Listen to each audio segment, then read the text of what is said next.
It's getting a little hairy out there, guys. Here we go. Got this from Timcast. Breaking. Donald Trump has reportedly been indicted on 34 counts of related falsifying business records. All right, let's read. The indictment stems from Trump allegedly falsifying business records concerning a $130,000 payment to Stormy Daniels in 2016 over an alleged sexual encounter that the two had in 2006. The former president has denied the encounter and any wrongdoing. CNN's John Miller reports that they were informed of the number of indictments by an unnamed source as the indictment remains sealed. Trump's attorney, Joe Tacopina, told NBC News that the former president would surrender to the Manhattan DA's office early next week. He has promised to fight the political persecution in court. Bragg confirmed the indictment in a tweet on Thursday evening, but did not provide details about the number of charges or what they are. This evening, we contacted Mr. Trump's attorney to coordinate his surrender to the Manhattan DA's office for arraignment on a Supreme Court indictment, which remains under seal. The statement read, "Guidance will be provided when the arraignment date is selected." Trump is now the first former president to be criminally charged in history. In a statement posted to Truth Social, Trump wrote that this is political persecution and election interference at the highest level in history. From the time I came down the golden escalator at Trump Tower, and even before I was sworn in as your president of the United States, the radical left Democrats, the enemy of the hardworking men and women of this country, have been engaged in a witch hunt to destroy the Make America Great Again movement. You remember it just like I do. Russia, Russia, Russia, the Mueller hoax, Ukraine, Ukraine, Ukraine, impeach hoax 1, impeachment hoax 2, the illegal and unconstitutional Mar-a-Lago raid, and now this.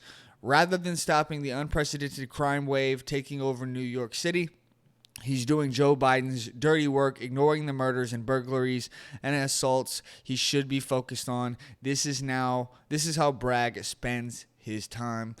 Trump said that he believes the witch hunt will backfire massively on Joe Biden and that the American people realize what the radical left Democrats are doing here. Everyone can see it, Trump wrote. So our movement and our party, united strong, will first defeat Alvin Bragg, and then we will defeat Joe Biden. And we are going to throw every last one of these crooked Democrats out of office so we can make America great again. Guys, this is political persecution, ultimately, and it's an extreme level of election interference. And here's why: because with what now we don't have the unsealed indictment yet, okay? But when it comes to what they have released so far, or at least from CNN, is 34 counts related to falsifying business records. Okay. If it's just falsifying business records, then the statute of limitations on those are misdemeanors, and the statute of limitations on those charges is 2 years. It's done and gone. Okay, meaning that if that's all you have on him, then that's going to get thrown out of court in 2 seconds, which shows you everything that you need to show, which tells you everything that you need to know about this, if that's what happens, okay? Now, in order for this to actually be a legitimate, charge that can actually go into court, there has to be something that pushes it past the statute of limitations. And I believe, from what I have been reading, is that they have to move that up to a federal charge, something like election interference or election meddling or some kind of something to do with his some kind of election charges, some kind of federal election charges. Okay, so the problem with that is the federal institutions, the federal agencies, the federal law enforcement agencies have already seen all of these charges and chose not to go after them, okay? That's the problem here. They knew these charges were weak. Everyone knows these charges are weak. Everyone knows that these charges are probably not going to hold water in court. And at the end of the day, we don't even know what they're trying to charge this guy for. If they try to charge this guy with these misdemeanors, it's going to get thrown out. It's past the statute of limitations. It's not going to happen. Then, if they do end up trying to go for something higher than that, for something like a felony, at the end of the day, the federal government saw all of this and said, "There's no way you can get him on this." Alvin Bragg, I've said it many times when it comes to this situation. Alvin Bragg, you better come with your best argument, okay? Because I'm telling you, if you don't put him in jail, or if you don't at least get him to have a felony on his record where he can no longer run, if you don't get one of those two, you are guaranteeing Trump's win in the next election. You're guaranteeing that. And ultimately, the real issue that I have about this is that this is tearing our country apart. It truly is. It's tearing our country apart. And here is Republican presidential candidate from Timcast. Republican presidential candidate Vivek Ramaswamy warns that America may be heading for a national divorce. Republican presidential candidate Vivek Ramaswamy warned that America may be heading for a national divorce following the indictment of former President Donald Trump. Ramaswamy called the indictment a dark moment in American history that will undermine public trust in the electoral and justice systems. The politically motivated indictment of the 45th President of the United States marks a dark moment in American history. It will undermine public trust in our election system and justice system. Ramaswamy tweeted, "It is un-American for the ruling party to use police power to arrest its political rivals. Principles go beyond partisanship. Let the American people decide who governs." They don't want to.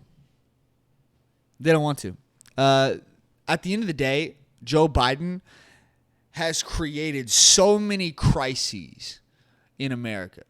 He's created so many.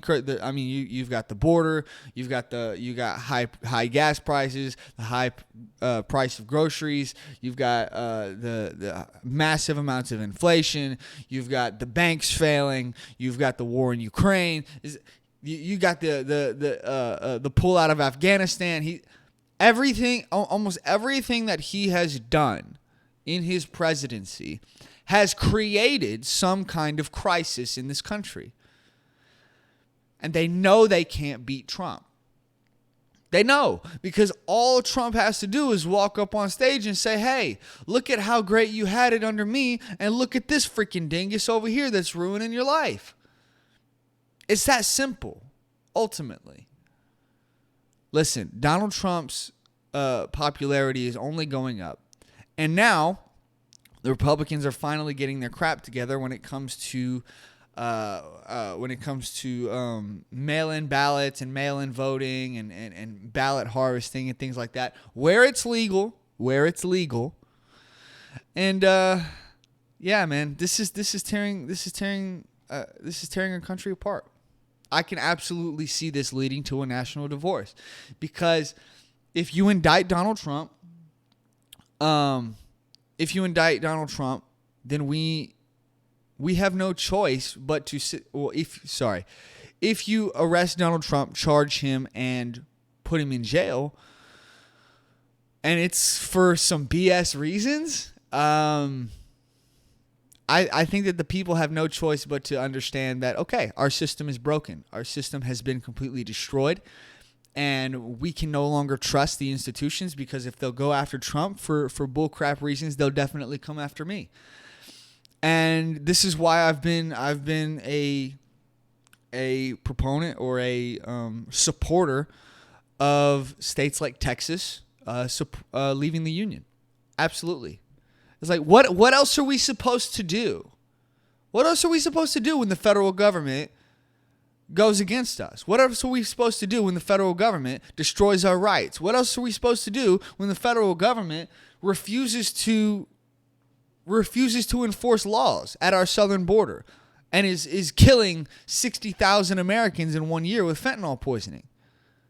What else are we supposed to do?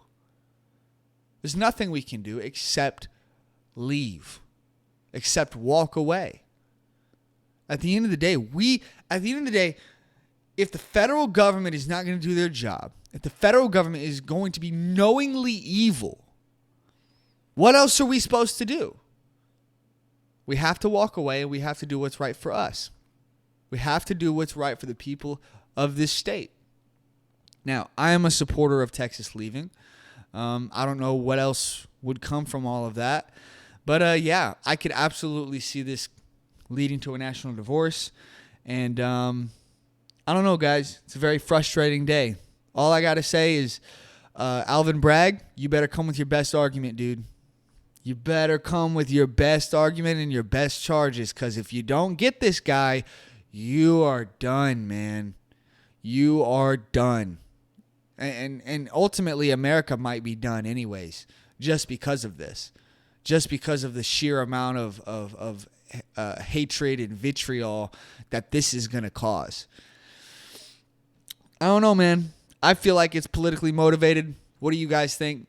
Tell me down in the comments. Hit that like button, subscribe, hit that notification bell so that you can be notified whenever we put out new videos. Follow me on all the socials down in the description so that we can get to know each other better. You can follow me. I'm most active on Twitter. That's where I'm putting out news and putting out articles and stuff and whatnot. Follow me on all the socials down in the description.